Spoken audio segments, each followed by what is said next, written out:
오늘의 말씀은 임마누엘, 예수라고 하는 주제로 말씀을 생각해 보기를 원합니다. 임마누엘을 직역하면은 영어로 with us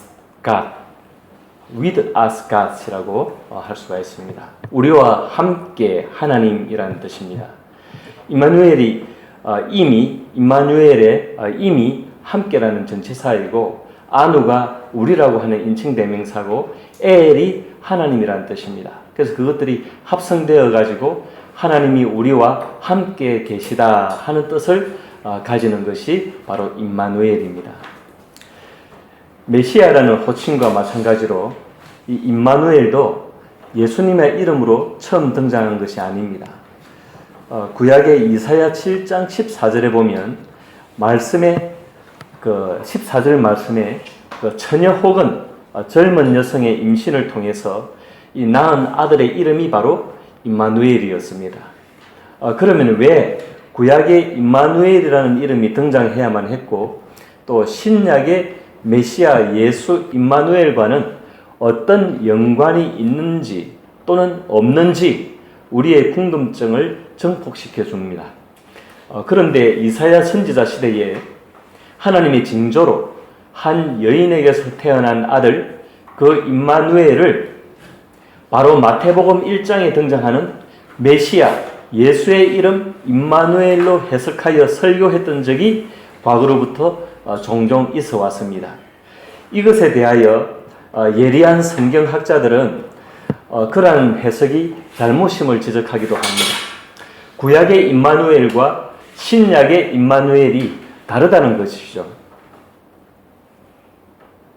다르겠습니까? 정답은 무엇이겠습니까? 오늘의 설교자는 이렇게 말씀드리고 싶습니다. 1차적으로는 다르지만 절대적인 영적 연관성이 있다라고 말씀드리고 싶습니다. 불연속성과 연속성이 있다는 뜻입니다. 언제나 그렇듯이 구약 성경과 신약 성경 사이에 불연속성과 연속성이 있듯이 율법 시대와 복음 시대에 불연속성과 연속성이 있듯이 그러한 맥락으로 이해하는 것이 합당하다고 보는 것입니다. 이사야 시대, 즉 이스라엘 국가의 이 전시적 위기 상황과 동시에 영적 어둠의 비상사태에 하나님이 구약 이스라엘에게 하나님의 살아계심과 구원의 징조로 보여주신 이 임마누엘은 신약 시대의 전 우주적 구원의 맛보기요 예고편이라고 보면 좋겠습니다. 구약의 임마누엘과 신약의 임마누엘이 분명 다른 존재이지만 또 다른 의미가 있지만 그러나 본질적으로는 맥이 통한다는 것입니다. 구약의 임마누엘은 신약의 임마누엘의 예고편이라 볼 수 있습니다. 이사야 선지자가 활동했던 당시 유다의 왕은 아하스였습니다.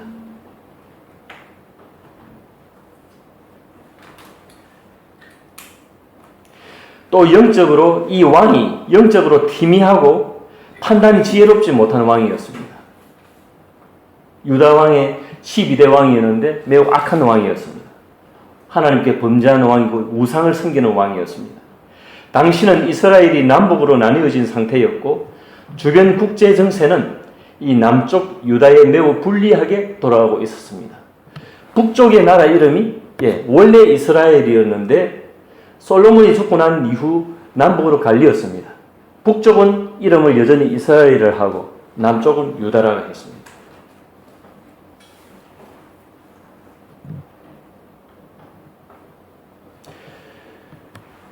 당시 국제 정세가 이 남쪽 유다에 매우 불리하게 돌아가고 있었다라고 말씀드렸습니다. 왜 그런가 하면은 북쪽 이스라엘 왕 베가와 그리고 다마스쿠스 이 다메섹이라고, 성경에는 다메섹이라고 나오는데 다메섹 이 아람 왕 러시인이라고 하는 이 왕의 연합 작전이 수행되었습니다.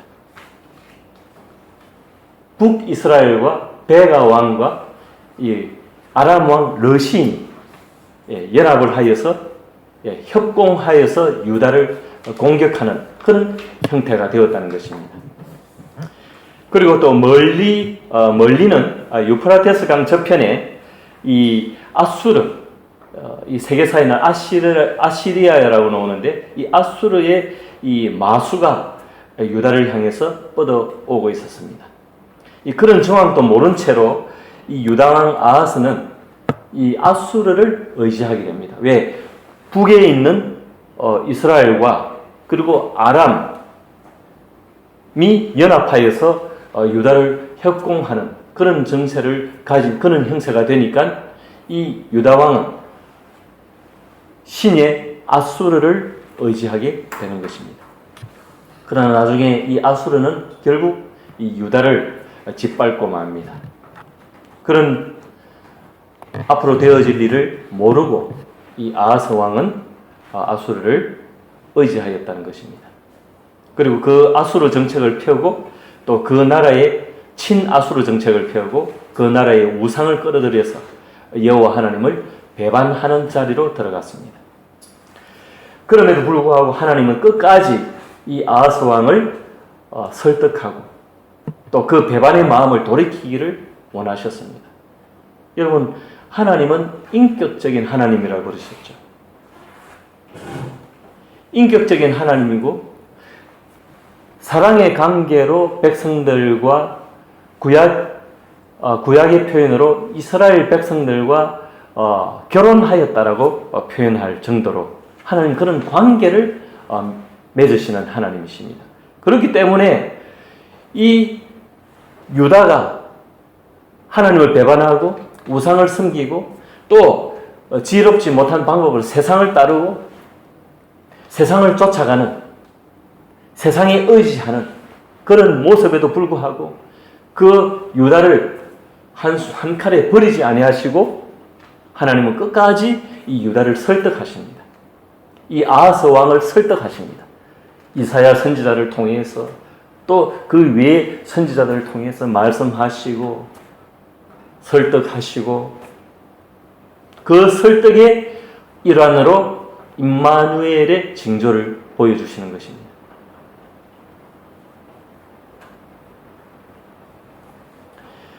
이처럼 역사의 진행 가운데에 하나님의 존재와 그 능력을 징조로 보여주시고 죄악의 나락으로 떨어진 이 유다에 대하여 소망의 등불로 생명의 빛으로 탄생한 아이가 바로 임마누엘이었습니다. 그러니까 구약의 임마누엘과 신약의 임마누엘은 이 사실적 정황에 있어서는 다릅니다. 신약의 임마누엘은 동정녀 마리아에게서 탄생되었지만 구약의 임마누엘은 이사야나 아하스나 모두가 인지하고 있는 한 여성, 이 히브리어로 이 알마라 하는데 이 뜻은 처녀 혹은 젊은 여성입니다. 킹 제임스에서는 이 버진으로 번역하였고 불가타, 볼게트 역의 헬라어 역에서는 이 파르세노스라고 이 역시 버진입니다. 처녀로 번역하고 있습니다. 구약의 임마누엘의 이 엄마가 구약에 탄생한 이 임마누엘 이 아들로 탄생했는데 이 엄마가 처녀였든지 아니면 젊은 여성이었든지 뭐 부인이었든지 하는 것은 그리 중요하지가 않은 줄 압니다. 어차피 구약 임마누엘은 이 신약 임마누엘의 그림자요 보조입니다. 아까 예고편이라고 그랬죠. 맛보기라고 그랬죠. 그러니까 처녀로부터 잉태되었느냐? 그것은 그렇게 중요하지 않다는 것입니다. 학자들 간엔 그걸 가지고 논란이 분분하기도 하지만 그러나 어쨌거나 구약의 이 임마누엘은 신약 예수 그리스도 임마누엘 예수 그리스도의 그림자입니다. 맛보기입니다. 예고편입니다.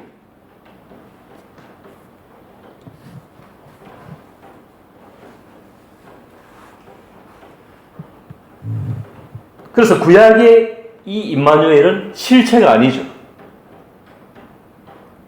예표에 지나지 않습니다. 구약 임마누엘은 신약 임마누엘 예수 그리스도를 지시하고 있는 이정표로 보면 좋겠습니다. 신약 임마누엘은 참 임마누엘이요, 영원한 임마누엘이요, 바로 메시아이십니다.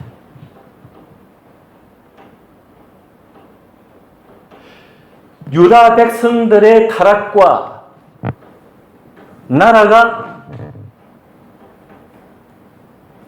위기에 처한 그때에 임마누엘, 하나님은 우리와 함께 하신다라고 하는 그 한 징조로 보여주신 하나님의 설득과 나에게로 돌아오라고 하시는 하나님의 그 사랑의 열정과 그 은혜의 징표가 바로 임마누엘이었습니다.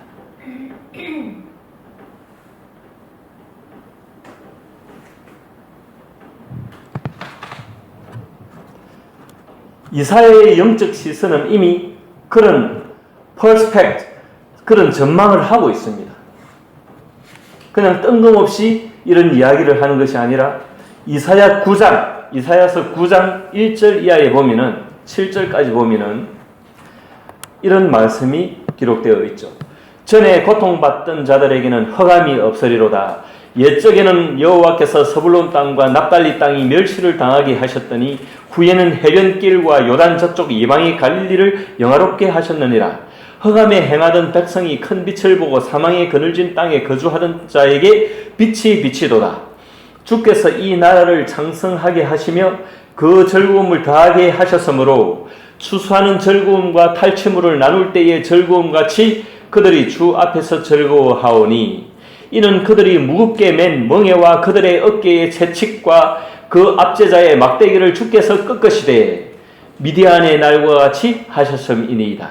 어지러이 싸우는 군인들의 신과 피 묻은 겉옷이 불에 섭같이 살라지리니 이는 한 아기가 우리에게 낳고 한 아들을 우리에게 주신 바 되었는데 그의 어깨에는 정사를 메었고 그의 이름은 기묘자라 모사라 전능하신 하나님이라 영존하시는 아버지라 평강의 왕이라 할 것임이라. 그 정사와 평강의 더함이 무궁하며 또 다윗의 왕좌와 그의 나라에 군림하여 그 나라를 세우고 지금 이후로 영원히 정의와 공의로 그것을 보존하실 것이라. 만군의 여호와의 열심히 이를 이루시리라. 그렇게 말씀하셨습니다. 여러분, 이 말씀을 제가 읽어드렸는데 이 말씀을 들으실 때에 누구에 대한 말씀으로 느껴지십니까? 임마누엘 하나님, 신약의 메시아 예수 그리스도 평강의 왕, King of Peace. 그 정사와 평강의 더함이 무궁하며, 정사 government, 평강이 더한다. 그 사이즈가 greatness, 그 크기가 어마어마하다는, 무궁하다는 것입니다. There will be no end, 끝이 없다는 것입니다. No end, 끝이 없다. 다윗의 왕자와 그의 나라에 군림한다 그랬죠. 아브라함과 다윗의 계보를 타고 들어오시는 메시아이신 예수 그리스도, 그분의 임마누엘을 이 이사야의 시선이, 이사야의 눈이 전망하고 있다는 거죠. Perspective. 그 평강의 왕 예수 메시아를 전망하는 그 시선 가운데에 구약의 한 아이 임마누엘이 맛보기로 태어났다는 것입니다. 하나의 징조로 하나님은 우리와 함께 계신다.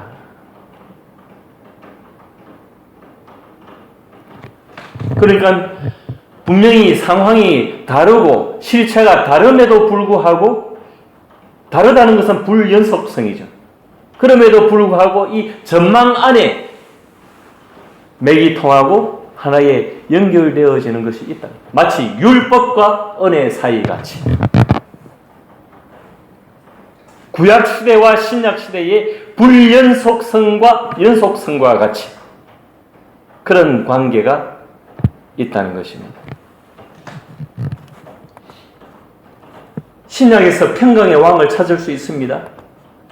히브리서 7장 1절에서 3절 보면은 이 멜기세덱은 살렘 왕이요 지극히 높으신 하나님의 제사장이라. 여러 왕을 쳐서 죽이고 돌아오는 아브라함을 만나 복을 빈 자라. 아브라함이 모든 것의 10분의 1을 그에게 나누어 주니라. 그 이름을 해석하면 먼저는 의의 왕이요 그 다음은 살렘 왕이니 곧 평강의 왕이요.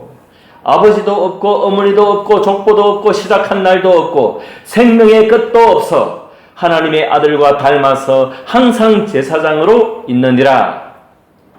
히브리서 7장 15절에는 멜기세덱과 같은 별다른 한 제사장이 일어난 것을 보니 더욱 분명하도다 그랬죠. 멜기세덱이라고 하는 신비로운 분이 존재하였는데 그 신비로운 존재에 대하여 아브라함이 11조를 바쳤다. 아브라함이 11조를 바칠 수 있는 그런 존재라면 뭐다? 그 멜기세덱이 바로 하나님이시다. 제가 보건대는 저희의 견해는 그렇습니다. 이 멜기세덱은 바로 성육신하기 이전에 하늘 보좌에 계셨던 제2위 하나님이신 예수 그리스도시다. 임마누엘이시다. 메시아시다. 그렇게 보는 것입니다. 그 멜기세덱이 아브라함의 족보 가운데로 들어오신 것입니다.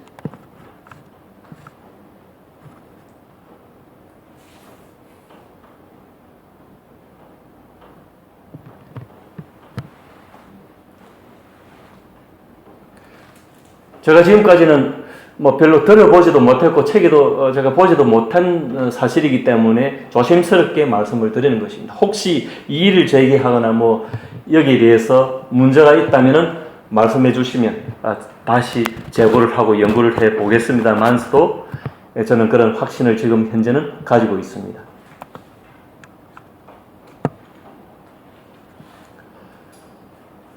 어쨌거나 멜기세덱은 영원 선상에 계시는 하나님의 창조 사역에 동참하신 제2위 성자이신 것이고 예수 그리스도는 그 영원에 존재하시던 멜기세덱이 육신을 입고 족보 안으로 들어오신 다윗의 계보로 아브라함의 계보로 들어오신 것임에 틀림이 없다는 것이죠. 저는 그렇게 확신합니다. 그리고 이 임마누엘 그 뜻이 하나님이 우리와 함께 하신다는 이 이면적 이해가 필요하다고 봅니다. 이면적인 숨어있는 이해가 속뜻이 있다는 것입니다. 임마누엘은 하나님이 우리와 함께 하신다는 것이죠. 그런데 그 속에 깊은 속뜻이 있다는 것입니다. 임마누엘, 하나님이 우리와 함께 하시는데 세상을 의지하지 말라는 뜻이 있습니다. 이거 잊으시면 안 됩니다. 보통 대개 그냥 사람들은 임마누엘 하나님 우리와 함께 하신다 하고 그냥 지나가고 마는데 속뜻을 반드시 새겨야 됩니다. 임마누엘 안에는 세상을 의지하지 말라. 왜? 이사야 시절에 구약의 아하스 왕 시절에 이 유다가 누구를 의지하였습니까? 세상을 의지하였습니다. 아수르를 의지하였습니다.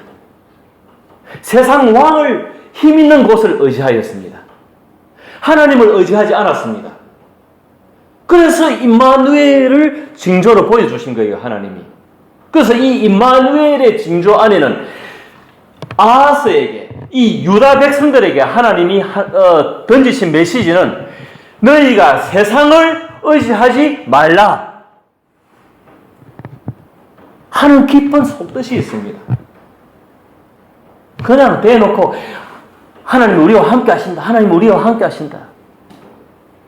물론 그것을 가지고 소망으로 삼고 우리의 빛으로 삼을 수 있지만 그러나 현실적으로 우리의 마음을 돌이켜야 되는, 회개해야 되는 그런 속뜻이 있다는 것입니다. 무엇이라고요? 세상을 의지하지 말라.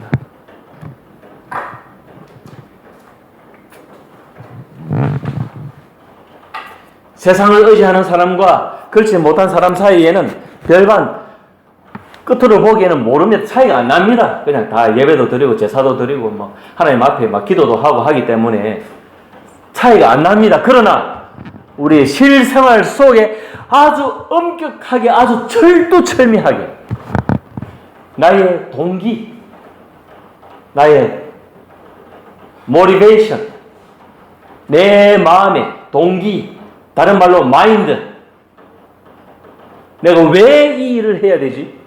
내가 왜 이것을 해야 되지? 하는 내 삶의 모든 동기를 체크해야 된다는 것입니다. 그것이 내가 세상을 의지하는 동기에서냐 아니면 하나님을 의지하는 동기에서냐 하는 그것을 우리는 분간하고 살아야 된다는 것입니다. 이것이 흐릿하면 아하스 왕이나 그의 시대나 타락으로 내려가는, 멸망으로 달려가는 그것처럼 그렇게 될 수밖에 없다는 것입니다. 왜 아하스와 그의 시대에 하나님은 임마누엘의 징조를 보여주셨겠습니까? 너희가 나를 의지하지 아니하고 지금 세상을 의지하느니라. 그래서 임마누엘의 징조를 보여주신 거예요. 하나님은 너희와 함께 하시기 때문에 나에게로 돌아오라, 돌아오라, 돌아오라 하나님이 절규하는 외치심으로 그 하나님의 외침이 바로 임마누엘인 것입니다.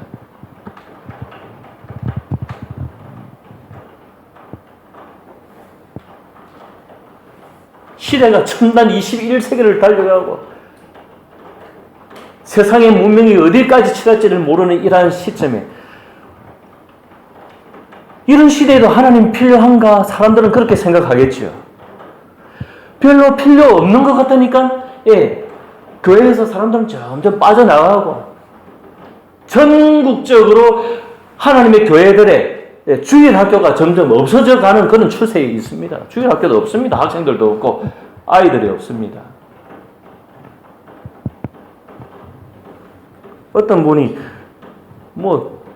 전국적으로 주일학교 연합 이렇게 무슨 책임자가 된다고 명함을 주던데 굉장히 위태한 자리에 있는 거예요. 그 직책이.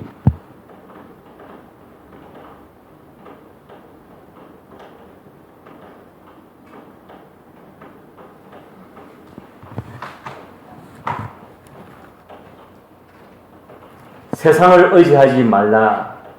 그것이 바로 임마누엘의 속뜻입니다.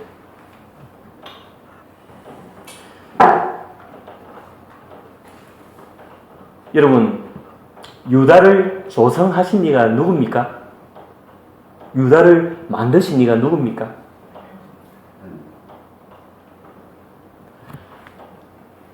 남쪽 유다, 북쪽 이스라엘이 있었지만 북쪽 이스라엘은 한 걸음 더 나가서 우상을 섬기고 하나님의 뜻을 배반했던 그런 기조로 흘렀고, 그래도 하나님의 뜻이 흐르고 이렇게 흘러온 면면이 있었던 것이 바로 남쪽 유다였는데, 유다마저도 지금 이 12대 아하스 왕 때 지금 엉망으로 흐르는 거예요. 그 유다를 만드신 이가 바로 하나님이십니다. 역사의 종결자가 바로 하나님이신 것입니다. 요한계시록 1장 8절에 보니까 그것을 말씀해주고 있는데, 하나님이 역사의 종결자시다. 그것을 말씀해주고 있는데, 주 하나님이 이르시되 요한계시록 1장 8절 주 하나님이 이르시되 나는 알파와 오메가라 이제도 있고 전에도 있었고 장차 올 자요 전능한 자라 하시더라. 계시록 21장 6절에 보면은 또 내게 말씀하시되 이루었도다. 나는 알파와 오메가요 처음과 마지막이라. 내가 생명수 샘물을 목마른 자에게 값없이 주리니 그랬습니다. 요한계시록 22장 13절에는 나는 알파와 오메가요 처음과 마지막이요 시작과 마침이라 그랬습니다.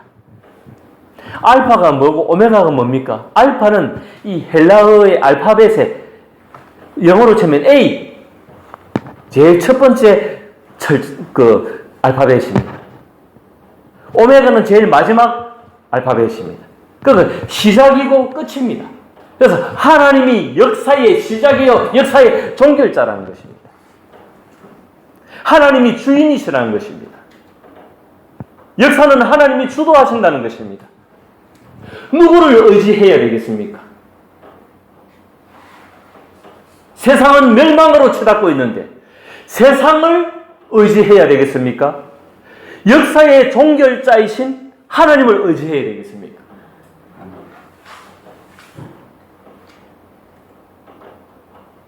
아하스의 정책은 아수르를 의지하고 세상의 힘에 기대었습니다. 아하스는 단편적인 세속주의자였으나 오늘 우리 교회 사람들은 세상의 힘 위에다가 임마누엘의 복을 첨가하면 더 말할 나위가 없겠다 하는 식이죠. 이거야말로 매우 복잡한 일이죠. 세상의 힘도 끌어들이고 그 위에다가 임마누엘의 능력도 받았으면 좋겠다 하는 것이 아주 복잡다난하고 아주 욕망으로 창대한 것이 오늘날의 사람들이죠. 그래서 분별을 잘해야 되는 것입니다. 우리 자신이 어디로 달려가고 있는지, 우리 자신의 삶의 동기가 무엇인지, 행동의 동기가 무엇인지, 내가 무엇 때문에 안절부절하는지. 우리가 안절부절할 수 있는 것은 내 자신이 하나님과 멀어지거나 뭔가 소원해지는 어떤 그런 상태를 안절부절해야 됩니다. 내가 혹시 하나님 앞에 잘못하고 있나 늘 그걸 체크해야 되는 거예요. 그런데 우리가 안절부절하는 게 뭐다? 이 땅의 일들 때문에 안절부절하는 거예요. 대체로. 형님 웃으시는데 그 굉장히 그런 말씀이 아니고 그러니까 굉장히 그게 현실적인 일이죠. 예, 형님이 지금 이해했다는 거 아닙니까?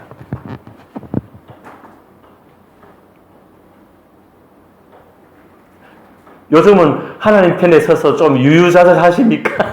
아멘. 아멘. 오늘 굉장히 참신하고 멋있어 보이십니다. 목사님 잘 나가다가 그 나이가 80이면 멋있어 보여. 아 그래도 뭐 우리 교회 청년회 회장님이다. 좋습니까? 목사님 뭐 많이 잡고 싶은 거예요.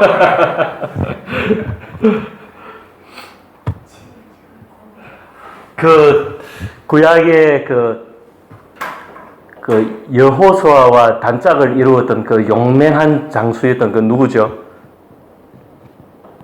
나이 80에 이 산지를 내게 주소서 했던 갈렙.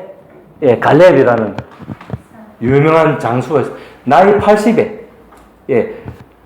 아무 이 지파도 겁이 나서 못 가는 그런 산지를 내게 줘서 내가 가서 쳐들어가겠다. 그래서 우리 지파의 땅으로 삼겠다 했던 그분이 바로 나이 연세 80의 갈렙이었습니다. 형님이 아직 80이 채 못 되었다면 아직 멀었죠. 예. 감사합니다. 예. 힘있게 끝까지 밀고 나가세요. 예. 하나님의 부르심을 받는 그날까지 내가 하나님 나라에 충성하겠다. 예. 하나님, 이제는 하나님 위해 살겠다. 뭐 다른 거 있습니까? 바로 그거죠. 그게 바로 우리 현실이 되어야 되는 거죠. 오늘 우리는 누구를 의지하는가? 무엇에 기대는가? 예, 우리가 무엇에 기대는가? 누구를 의지하는가? 그것을 생각해 봐야 된다는 것입니다. 그리고 이 임마누엘이라고 하는 이름의 속뜻 가운데는 두 번째로 임마누엘은 메시아 예수 그리스도의 성육신과 십자가와 부활을 이 메인 의미로 담고 있습니다. 주 의미로 담고 있습니다. 임마누엘 속에는 메시아 예수 그리스도의 성육신, 십자가, 부활을 주 의미로 담고 있다는 것입니다. 메인 의미로 담고 있습니다. 이사야 선지자에게 투영된 임마누엘은 고난받는 종 예수십니다. 여러분, 같은 이사야, 지금 그 이사야에 임마누엘이 등장했는데, 같은 이사야서 53장에 보면은 53장 4절 이하에 보면 그는 실로 우리의 질고를 지고 우리의 슬픔을 당하였거늘 우리는 생각하기를 그는 징벌을 받아 하나님께 맞으며 고난을 당한다 하였노라. 그가 찔림은 우리의 허물 때문이요 그가 상함은 우리의 죄악 때문이라. 그가 징계를 받음으로 우리는 평화를 누리고 그가 채찍에 맞음으로 우리는 나음을 받았도다. 우리는 다 양 같아서 그릇 행하여 각기 제 길로 갔거늘 여호와께서는 우리 모두의 죄악을 그에게 담당시키셨도다 했습니다. 이사야는 이미 메시아 예수 그리스도가 백성들의 죄를 담당하실 고난의 종이라고 하는 그것에 초점이 맞추어지고 그런 전망을 하고 있었다는 것입니다. 그래서 이사야 선지자에게 투영된 임마누엘은 고난받는 종 예수십니다. 임마누엘 하면 예수 그리스도의 이 고난, 십자가, 부활, 성육신 이것을 떠올리지 아니하면 안 됩니다. 임마누엘이라고 하는 이 말뜻 안에는 바로 이러한 속뜻이 숨겨져 있습니다. 그래서 예수를 배제한 임마누엘을 말하지 말라 하는 것입니다. 예수 그리스도를 배제한 임마누엘을 말하지 말라.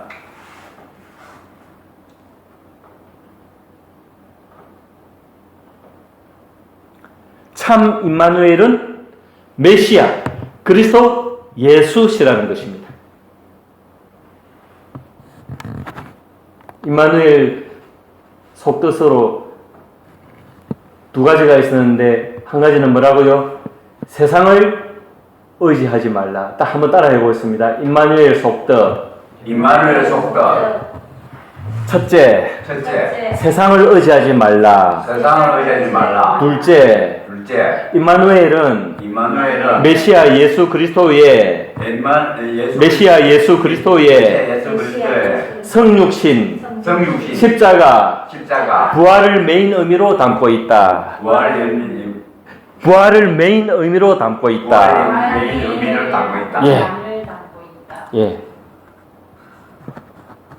그것을 우리가 짚고 넘어가야 될 줄 압니다.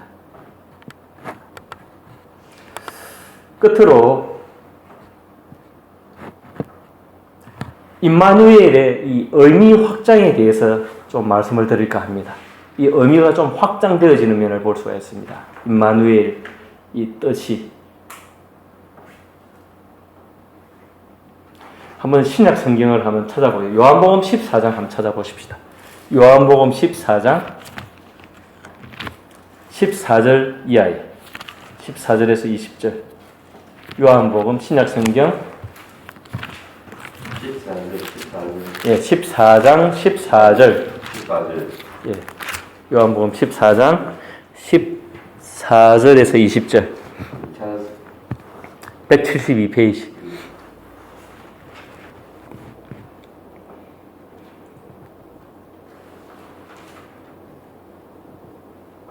14절부터 20절까지 같은 목소리로 봉독하기를 원합니다. 시작. 내 이름으로 무엇이든지 내게 구하면 내가 행하리라. 너희가 나를 사랑하면 나의 계명을 지키리라. 내가 아버지께 구하겠으니 그가 또 다른 보혜사를 너희에게 주사 영원토록 너희와 함께 있게 하리니 그는 진리의 영이라. 세상은 능히 그를 받지 못하나니 이는 그를 보지도 못하고 알지도 못함이라. 그러나 너희는 그를 아나니 그는 너희와 함께 거하심이요 또 너희 속에 계시겠음이라. 내가 너희를 고아와 같이 버려두지 아니하고 너희에게로 오리라. 조금 있으면 세상은 다시 나를 보지 못할 것이로되 너희는 나를 보리니 이는 내가 살아있고 너희도 살아있겠음이라. 그날에는 내가 아버지 안에 너희가 내 안에 내가 너희 안에 있는 것을 너희가 알리라. 아멘. 이 임마누엘의 의미의 확장을 또 다른 보혜사 성령이 우리 가운데 오심으로 성육신하신 예수 그리스도는 부활하시고 하늘로 올라가신 그 예수님이 우리에게 보내주신 성령으로 말미암아서 성령께서 우리 속에 계신다는 것입니다. 아멘. 그 의미가 확장이 되어지죠. 그 영역이 확장이 되어집니다. 이 임마누엘의 의미 확장은 우리 외부에서 우리 내부로 성령을 통하여 들어오셨다는 의미입니다. 아멘.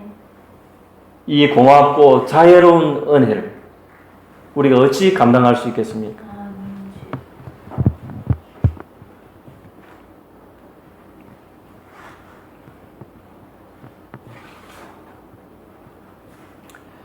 말씀을 정리할까 합니다. 임마누엘의 지상 미션이 무엇이었습니까? 본문 21절 마태복음 1장 21절 다시 한번 읽어보겠습니다. 마태복음 1장 21절 본문 21절 아들을 낳으리니 이름을 예수라 하라. 이는 그가 자기 백성을 그들의 죄에서 구원할 자이심이라 하니라. 아멘. 예, 이것이 바로 임마누엘의 지상 미션입니다. 아들을 낳으리니 이름을 예수라 하라. 이는 그가 자기 백성을 그들의 죄에서 구원할 자이심이라. 우리의 죄를 구원하시는 것이 이 땅에 오신 임마누엘의 지상 미션입니다. 지상 과업이었습니다.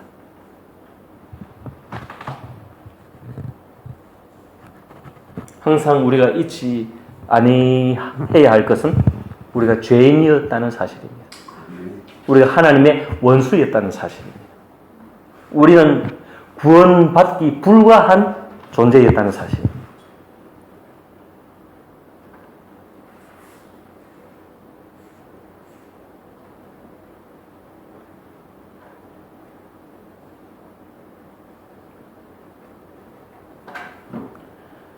어제는 저희 식구들이 장모님의 이 병상을 이렇게 다녀왔는데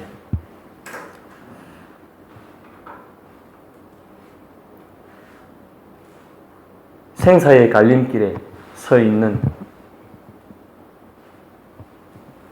그분이 인간적으로 보면 너무 외롭고 처량하여서 자식으로서 눈물을 훔칠 수밖에 없었습니다. 그러나 생사의 갈림길에 있는 그분에게 큰 위로가 되는 것은 임마누엘 하나님밖에 없습니다. 그래서 제가 목사로서 이렇게 그분에게 말씀도 전가하고 기도도 하고 했지만 그분을 이렇게 떠밀어 드릴 수 있는 그곳은 바로 임마누엘 예수 그리스도께 떠밀 수밖에 없습니다.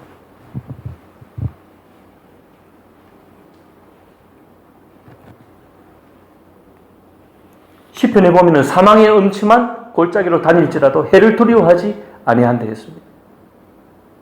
사망의 음침한 골짜기를 다닐지라도 해를 두려워하지 않을 것은 임마누엘, 하나님이 우리와 함께 하시는 그 하나님이 우리의 영혼을 지켜 인도해 가실 것이기 때문에 그렇습니다.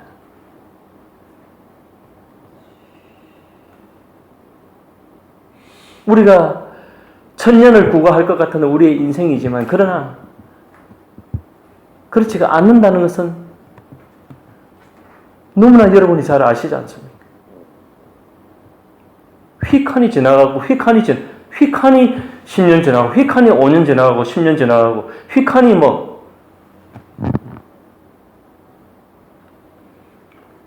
1990년대가 엊그제 같았는데 90년대 이러니까 젊은 사람들은 아주 옛날로 치더라고요. 그러니까요. 94년도 하영에 태어났으니까. 저도 목사님 배우지 벌써 몇 년입니다. 그렇습니다. 예. 세월이 너무 빠르네. 예. 그러니까 우리가 자꾸 의지해야 하는 이 연습을 하는 것이 좋습니다.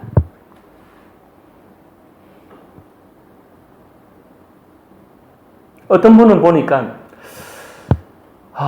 어느 지역에 그 유지였는데 빌딩이 몇 개입니다.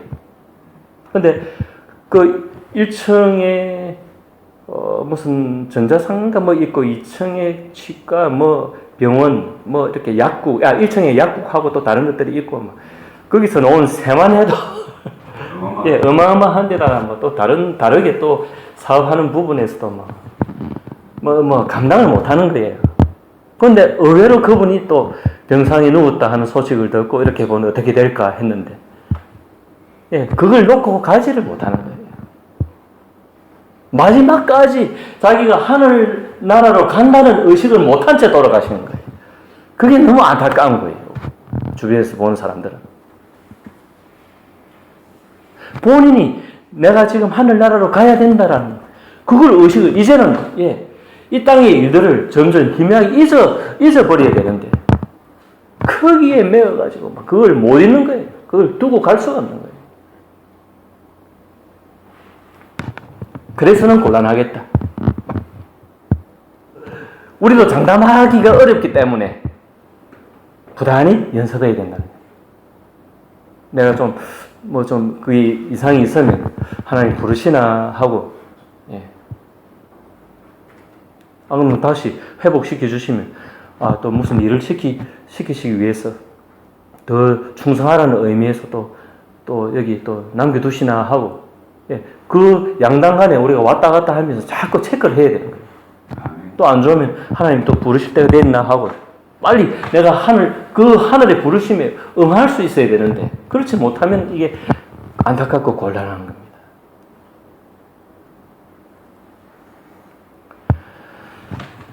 결론이 좀 길어졌지만 여러분 이 점에 대해서 충분히 이해하시고 임마누엘 그저 듣기 좋은 풍물로 임마누엘 하지 마시고 임마누엘 안에는 세상을 의지하지 말라.